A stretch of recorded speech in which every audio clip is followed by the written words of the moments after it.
I want to thank you for taking the time today, Mr. Kirk Thore, on your birthday to actually come and have a conversation with me about showing at Crossroads.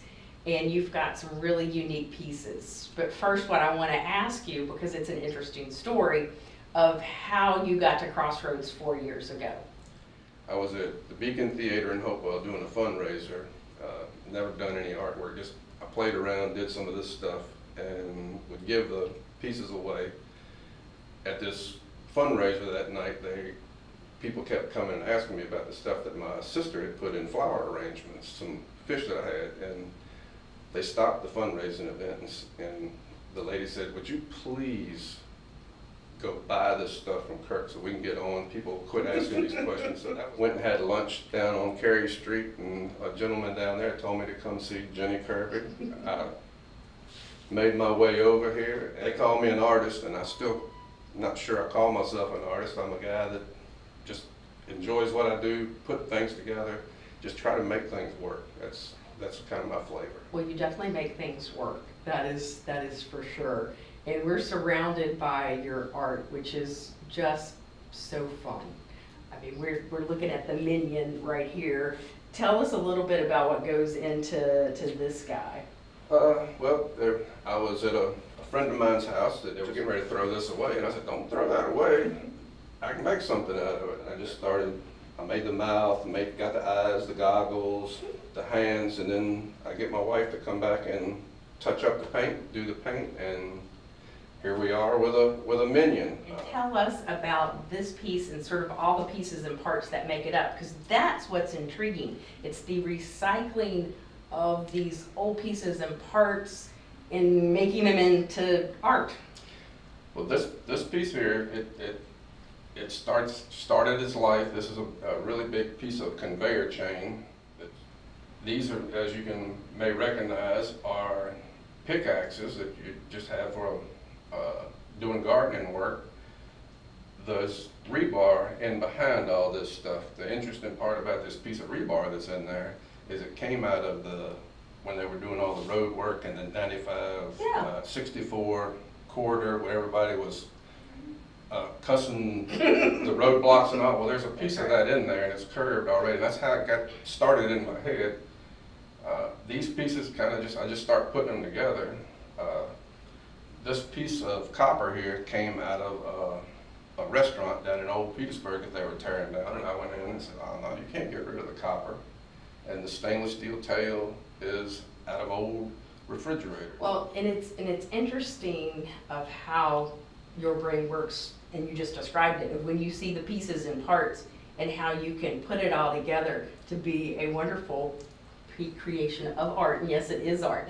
This is just absolutely adorable, Mr. Flamingo or Mrs. Flamingo. Yeah, that's a fun little piece, and I can't really take the credit for the design. This is my wife's work. What we have is lightning arrestor rod, wheel bearing hubs off of a trailer, little bits and parts of pieces. This is actually a rail out of an old piece of fence and a shovel, and I just she said, "Can you put this together?" She'll come to me with this stuff and say, "Can you put it together?" And I said, "I can put it together." And then, since we are in the Halloween mode, I think these are heavy. Yeah, those are really heavy. So these are obviously horseshoes. These are horseshoes, and then I'll cut a horseshoe, make the stem, and just weld it together. As I got on my little business card, as I put on that, is, if you can dream it, I can generally build it, And every piece you start sometimes doesn't turn out like you thought it would. Sometimes it gets better, and sometimes you look at it and go, "Oh Lord, we better cut that up, make something else. We better cut that up." You also do some pretty big pieces that we don't have pictures of in here. I know you were involved in doing a big old love sign. Yeah, I did the love sign down in Hopewell, born and raised in Hopewell. So I have asked you to create something for the train station out of train parts. So I'm excited to see what you come up with. We're going to make something out of nothing once again. That's right. So we can tell everybody to stay tuned for the piece that will be in the Main Street train station for the grand illumination. We're gonna make something. I'm not sure what it's gonna be, how it's gonna work, but as I had an old friend of mine that taught me a lot of things, and his old saying was, you know, it's kind of a cliche, it's trash to treasure. It is trash to treasure. Because everything I do is recycle. I don't buy any new metals. Everything comes from somewhere. It has a story. So the story, you are correct, does mean a lot, especially to the people that are buying it, and it's got a history, so they know where it's been. There's no question. The story is part of the fun part of it. Well, I want to thank you for spending the time this afternoon, giving us the interview, giving us a little insight into how you create, why you create, and what's inspiring.